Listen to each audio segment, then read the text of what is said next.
Tindahan sa usa ka opisyal sa pulis sa Cagayan de Oro City gisulod og kawatan apan sospek gilimod ang maong pasangil. Atong sayron ang detalye sa report ni Cyril Chavez.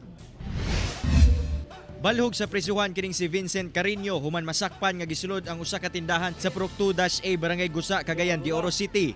Nakurat na lamang ang sospek kay opisyal sa kapulisan di ay ang tag-iya sa tindahan. Pagdakop kaniya, nakuhaan kini og mga buhing bala og mga pakete sa gituwang shabu. Ang iyang nadakpan og kasong trespassing at the same time for violation of Republic Act 10591 kaning posisyon niya sa ammunition o ikatulo kaning sa RA 9165 kaning sa illegal drugs. Gilimod sa sospek nga iya ang mga shabu. Gikan kuno sa Dumaguete City ang sospek ug midagan lang siya sa tindahan sa kahadlok nga tulison siya sa mga standby sa lugar. Wala lagi ko sir, wala kay pusil ana wala.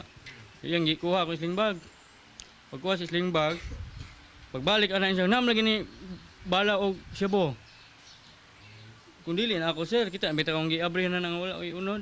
Gikahikurat sab sa igsuon sa sospek ang kaso niini ug ngano siya nakuhaan og mga illegal nga butang. Hangyoon na ko ang komplainan kung amos hangyoon unsa gud ang kuan ani kay kung kaya na mo na kuan unsay mga damages among bayaran. Kuan na lang Settlement na lang. Kauban si James Yap sa kamera. Ako si Cyril Chavez para sa One Mindanao.